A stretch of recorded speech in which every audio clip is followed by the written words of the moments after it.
welcome to this Teen Tips podcast. Today I'm really fortunate to be chatting to Louise Treherne. Louise is Head of Character Education at Role Models. She's got a degree in psychology, she's got 12 years experience as a teacher, 5 years as a Senior Deputy Head of London Prep School, and she now works as a coach alongside her work at Role Models, where she is in charge of developing new and exciting ways to help children explore the 4 key areas of resilience, which they describe as leadership, creativity and collaboration, which is really all about helping them build their confidence and developing life skills to become their best self down the line. Louise, welcome. Thank you, Alicia. Really pleased to be here talking to you. No, it's a real treat for me, actually. So have I described what have I made a decent job of describing what your actual role is? Perhaps you could say a little bit more about what Role Models do. Absolutely. So Role Models is a character education based company, and we provide courses for young people really to help them be their best self. We're all about developing the skills so that young people can really thrive throughout life rather than just survive. And what sort of age group? Because I know you're mainly focused on the slightly younger ones than we work with at Teen Tips, aren't you? Exactly. So we work with children between the ages of 6 to 11. Oh, yes. Easy peasy. They are. And we really believe that the younger the better, because these are such important skills. If we can get these in place at a young age, then we see the impact as they grow up. So you talk about character. How would you define character? We would see character as something quite different from personality. I think whilst we all have a biological, perhaps, predisposition to how we approach life, character is something that can be developed and built upon. And character would include things like resilience, confidence. And I think for young people to understand that those parts of their character can be developed and increased. You know, confidence is not linked to your personality. You can grow it, you can develop it. So we see those parts of character to be changeable, whereas people might see personality as more fixed. So here, you know, you're going into the work of Carol Dweck and the growth and fixed mindset. Absolutely. Which I think a lot of schools now have bought into, haven't they, in terms of helping children see that all talent, personality, etc. is growable. What do you think that schools are doing at the moment in terms of character education that they're getting right, and what maybe they could be doing a bit more of? I think there's a lot of great work going on in schools. Growth mindset, as you mentioned, is a topic that a lot of schools educate their students on. And I really believe that growth mindset and the work of Carol Dweck is one of the single biggest areas that we can educate young people in to have a positive impact on how they approach life and their learning. I think schools talk about a growth mindset, and that's really positive. We've also got changes in the Ofsted framework now to really recognise the importance of character, and they go as far as to name resilience, confidence, independence. So I think that's a really positive move. What schools could be perhaps doing better, we sometimes see that issue where schools will talk about growth mindset and resilience and perhaps say that we cover this, our pupils really understand this as a concept, and maybe they have a poster up. And for us, our work is about, well, do the children really live it and breathe it and know what a growth mindset looks like and feels like? And we believe through courses such as ours, they get that opportunity to think, well, what does that look like in my everyday life? Can I apply that when I'm with my friends or with my siblings?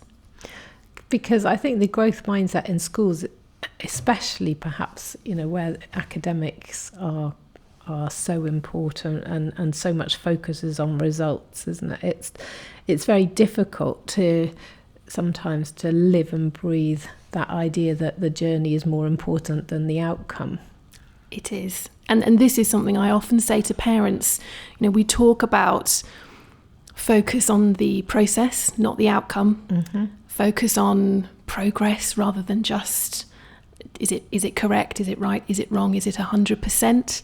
But that sits alongside, we're in the system that we're in. Mm-hmm. These children are taking exams, whether they're preparing for 11 plus.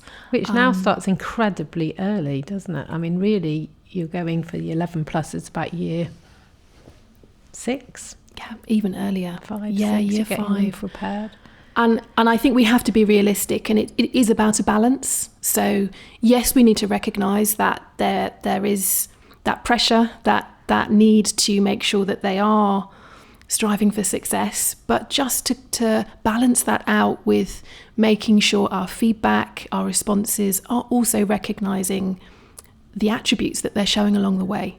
Because I think if we're only focusing on the outcome, that can be what tends to breed and manifest itself in that perfectionism. If I'm only looking at, did I get it right or wrong? Yeah. And we all know that perfectionism, I just think it's toxic, because it leads into so many mental health problems later on if you're putting yourself under that much pressure and everything has to be perfect. And I guess that ties in also with the social media, doesn't it? The pressure from really young now to create the perfect social media profile. They're like their own little PR campaigns from the moment they move on to social media. Yes, and it can be quite overwhelming. It really can, that comparison culture. And we talk a lot about what's the metric, what's your measure of success? Is it in relation to your peers? Do you see others' success as a threat, or can you be inspired by that? Mm-hmm. And actually, if we're thinking about success, that can be measured in so many different ways. And if we think about it based on progress as an individual, mm-hmm. perhaps rather than this constant culture of how am I doing compared to everybody else around me. Yeah. And is that a message that you talk about with parents as well? Absolutely. We're very passionate about including parents on our journey. During our courses for children in life skills, we invite parents in. And we take them through, what do we mean by life skills? Why do we believe they're so important? And what strategies can we share with parents along the way so they can help embed this work that we're doing? Mm. Yes, and I think because it's wonderful to come and do, they're usually about a week long, aren't they, the courses? Yes. But unless somebody's going to carry on the good work afterwards, so getting that message to parents is really important. It's really key. And we talk to parents about how to embed the work from the course, and how do we make sure it has a lasting impact. Yes, the children have a great time, but we've designed these courses to really make sure that as a result of taking part, the children ideally would be thinking differently, feeling differently, and behaving differently because of the course. Can we go into that a little bit more? Thinking differently.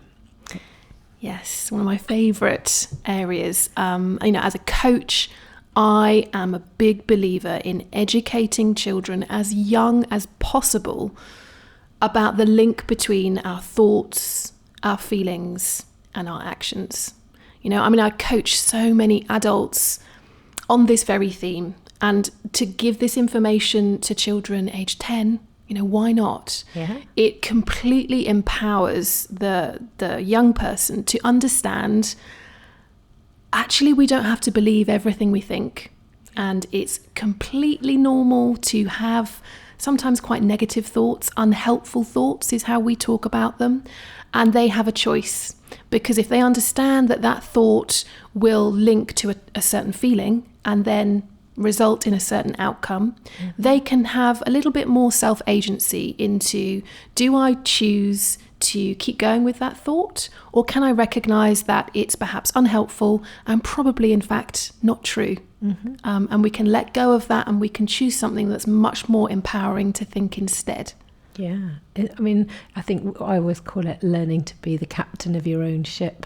Yes. And I think we can learn to be the captain of, I mean, occasionally we get the voyage wrong and we get the navigation wrong, but it's learning when you're heading up a blind alley like that and what you can do to change it. And I absolutely agree with you. I think the sooner we learn those skills in life, the better. Yes. And the other thing that links to that, I would say that for a lot of young people, as they grow up, they perhaps have this sense that sometimes life is being done to them and there's very little that they can do to respond to that or to take responsibility for how they want their life to look like. So by giving them this insight into thoughts, feelings, actions, we're really helping them to understand, well, how do you want to respond to life? And actually you can take some responsibility. And that, if we can embed that at a young age, that is the type of resilience that will see them through times of adversity, challenges along the way, which, let's face it, we know are inevitable. Yeah, absolutely. And I don't think as parents that we do them a great service when we try to eliminate all forms of adversity, because I think resilience is also about doing, isn't it? Having some skills that you feel comfortable and confident you can use, and then actually getting the opportunity occasionally to try them out, and that's really when the tough stuff happens. So on your courses, are you setting up sort of, if you think about going back to the idea of challenges and growth mindset and not being frightened to take risks, do you set up activities that allow that sort of behaviour to be part of what they're doing? We do. So we tend to begin with a little bit of theory so that they have a good understanding. If we're talking to them about our comfort zone and why is it important that we take opportunities to push outside of what feels comfortable for us, so we will share the theory behind that, but then very quickly bring that to an active learning task. So we might give them a particular challenge as a team where they have to work together. If it's something linked to resilience and how that is needed when we're leading others and working and collaborating together, we'll give them really tricky tasks to do, and they're tricky on purpose because it's such an insight to see how do the children respond when someone makes a mistake on the team. Do they get cross at that? Can they learn from the mistakes that happen each time? Can they remain positive? And it really is about that application. So teaching them the concept, putting it into practice, and then our facilitators, we call them our role models, then discuss, okay, well, what would this look like and how is this helpful for your everyday life? We've just done this task, but how can we take that learning and use it in our families or at school, so that there's that constant link to help the children see how this is going to be helpful in their future? Yeah, you've got to get them on board with this, almost with the ethos, haven't you? So it becomes practical and you want to do it, keep doing it. Yes. And then I know that you have leadership courses as well, because you just mentioned leadership there. So I'm presuming that that some of the stuff crosses over between the resilience course and the leadership course. But tell me a bit more about the leadership course, because they're quite little, aren't they, for leadership roles? Yes, and I often talk to parents about the concept behind our leadership course is everyday leadership. So rather than thinking about becoming the next prime minister or captain of your team, we see leadership as much more about how are you having a positive impact on those around you every day. So how do you make others feel? Do we properly understand the concept of empathy and about feeling with others? And also we do a lot of work on our leadership course about understanding ourselves, because if we understand ourselves as the first point, we can really understand our own strengths and weaknesses. And by the way, through all of my work with young people, it never ceases to amaze me how when you ask a child, can you tell me about your areas for development? They can very quickly tell you, oh, I need to get better at this. I need to strengthen this. If you ask them, what about your strengths? You know, what makes you brilliant and what strengths do you have that you can use to lead others? They struggle. They really struggle to name those. So on the leadership course, we take them right back to, well, what are your strengths? You know, if you are great at listening, or if you can use humour, how are you using those strengths when you lead a team? Mm-hmm. And let's tap into those super strengths. And it's such a powerful way of helping young people see leadership as something that's much more accessible for them. And they break down that misconception that leaders are the loudest person in the room, or the most confident, and just begin to think, actually, I have the opportunity to lead every day.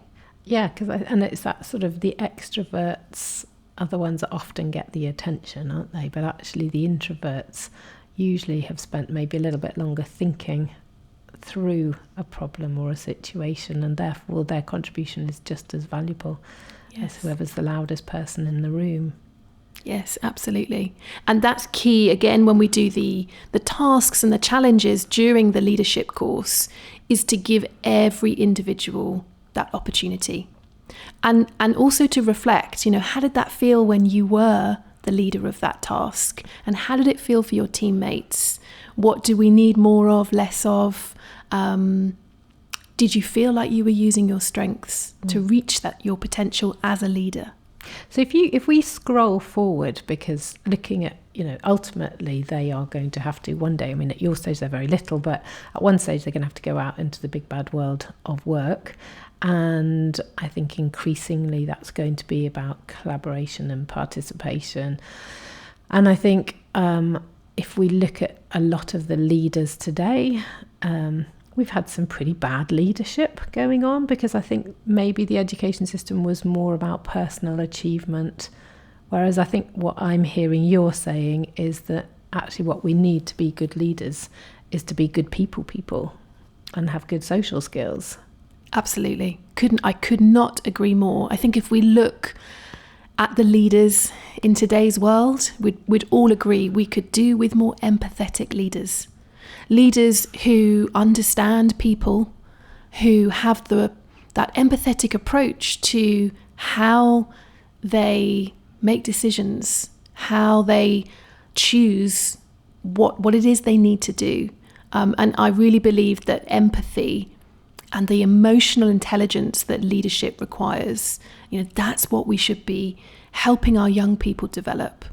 And that's key, not just for becoming a leader, but in the workplace. You know, how often do we get that feedback from employers that it's no longer enough just to have top exam marks and qualifications, unless that's balanced with the emotional intelligence, and also the resilience, the independent thought, the communication skills, creativity, initiative, all of this, you know.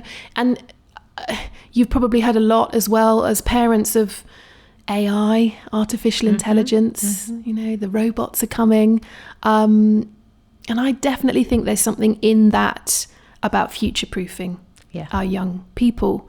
What are the skills that technology will struggle to replicate? It's the empathy, it's the emotional intelligence, the connection. So we talk about our work being a way of future-proofing. These have got to be the skills that we help children develop. Yeah, I think it's absolutely vital. And even before that, you know, as they start to leave senior schools and they're going out on any level of being independent, you know, there seems to be less and less confidence that they are going to be in themselves, that they're going to be okay. So helping them to understand that, you know, you do have those skills on board, you can do this. And actually there is a life out there for everybody, because with automation are going to come more opportunities, but it is going to be the people who can think creatively. I think the critical thinking skills are going to become more and more important. That being able to work out fake news, for example, which is probably the greatest threat to democracy at the moment. So is that something that you work with them on when they're little? It is. So one of our courses is called Creative Problem Solving. Okay. And that particular course focuses on exactly what you've just said. So critical thinking, how do we ask ourselves the right questions to ascertain what decision we need to make, what action to take, and innovation, another key skill we know that young people will need in the future. So say a bit more about your view of what innovation looks like. So innovation for me would be, whereas creativity is having the creative thought, innovation is taking that and doing something with it. So being able to build on creativity to come up with a particular idea. And on that course, again, the growth mindset comes into it, because of course, if we're being our most creative, we have to totally let go of that fear of being wrong. And we also need to understand that creativity is something we can develop. Yeah. Children will often say, I'm not creative. Well, I think that's probably because they've been told they can't colour something in neatly. Well, creativity is about so much more than that. It's thinking, it's, you need creativity for everything. I mean, nothing that currently exists would exist if somebody didn't have the creativity to believe that it could exist. So yes. Engineers, scientists, medics, everybody needs creativity. They do. And often children start that particular course by saying, well, I always thought creativity was art, drama, dance, and I'm no good at those things. And we challenge that and say, well, actually, creativity is a way of being. As you say, it's how we think. And that is also important, that we're not just teaching children knowledge. We're not just teaching them what to think. We're giving them the skills of how to think, so that when they do come across any type of problem, they have these skills to be able to say, actually, I have the confidence that I know what to do here. And that problem could be something that they come across in a learning context, but it could also be, actually, I've got this dilemma in my friendship group. Yep. And I don't know what to do, but let me think about my strategy here. Let me think about, what do I need to ask myself to work out what the right thing to do is. Yeah, and that's a big thing to be able to do. It's quite a big ask for young people, isn't it? But in your experience, they get it. They absolutely do. But it also makes me think about something you said earlier, which is, in order for them to really embed that skill, they have to be given the opportunity. Yeah. And we know as parents, we're also biologically programmed to protect, to just make sure that we're doing everything we can to make that path as smooth as possible. And so the challenge for us as parents is more to think, okay, let me allow the opportunity for my child to apply this, because we need to find the ways to give those messages that you do have the skills. And I believe that you can cope. I can be here for you. I can make sure you're safe and secure, and I can guide you along the way, but actually you can do this. And it's only through that application that the resilience, that the creative problem solving, whatever the type of skill is, that's how it's strengthened. And the confidence that a child will take from being able to cope with a particular situation then gives them that forward thought that, okay, and if something else happens in my future, I know I could cope because I've done that before. So what would you advise parents to do to enable them to have those experiences that will embed the learning that they've made with you? I think parents just could be ready to reflect on how they can take little steps back. Okay, and that could be as small as, I'm thinking primary age children here, if your child comes home and says, I'm really upset this happened today, I've fallen out with my friends, or this happened in class with the teacher. Although it's never nice to see your child go through that, is to just allow them to feel that uncomfortable feeling. And perhaps rather than rushing in to say, how can we fix this? Can I come into school tomorrow and speak to your teacher about this? What can we do? Or here's what I suggest you do, is to just be ready to hold back, listen, be there, validate those feelings. And it could be as simple as the question, okay, what thoughts have you had? What do you think we could do here? And perhaps it's your child going in and speaking to the teacher first before you do. It's small steps that I think allow those opportunities. So letting them take a little bit more ownership and do their own problem solving. Yes. Yeah. And I think often as parents, we don't, because like you say, it's horrible watching them struggling. Sometimes we do it because, frankly, it's quicker to do it yourself, because actually we've all got loads of life experience and we'd really, really like them not to have to go through all the drama that we could have. But that's part of the journey. We have to learn it for ourselves on some level, don't we? We really do. And I think it can be, sometimes we might think, if I show my child how to respond to this, they'll learn from that. But actually we know it's by doing that we learn the best. So just allow your child to go through that process. I would balance that out by also saying, as parents, we've got lots of other opportunities where we can model. We can talk through our own thought processes and say, well, I've got this particular situation that I'm responding to. And as parents, we can think about our own mindset and our own resiliency. How are we showing our children that we're putting resilience into practice? Because, of course, they are picking up from those cues all the time. So I think it's twofold. It's modelling, but also just allowing our children to put the skills into practice themselves. Fantastic. I think that's brilliant advice for parents, and actually it echoes an awful lot of what I say, but I'm usually getting them when their kids are a little bit older. What could you give them? That question, what am I doing for you that you could be doing for yourself? I think is a powerful message that actually I think you can do all of these things, and we have to believe in them, don't we? We do. I'm a big believer that children strive to become the person that they see others believe them to be. Yeah. So I also often say to parents, give those messages out, because if your child picks up on those, that, oh, my parent thinks I can do that, mum, dad, or whoever in my life believes that I can cope with this, or they're telling me that I'm an empathetic person, I'm thoughtful, that I'm kind, that I'm this, that's the person that they will strive to become and do become.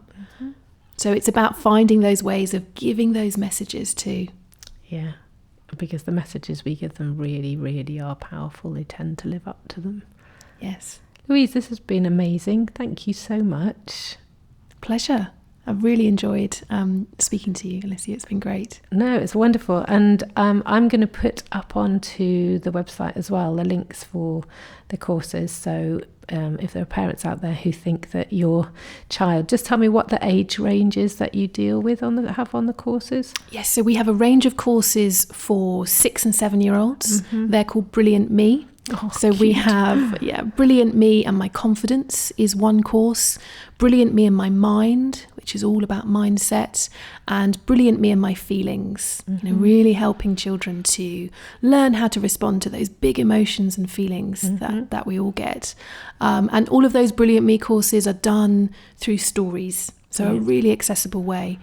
And then our courses for the older age category, for children aged 8 to 11, we have 4 particular courses. So a course on resilience, one on leadership, one on collaboration, and then one on creative problem solving. Fantastic. Okay, well, I'm going to put all the details up, and if people are interested, we've actually got a special offer going on the website as well. So if you go through the Teen Tips website and explore role models, there's a special offer for you there. Thank you so much, and it's been an absolute pleasure. Thank you, Alicia.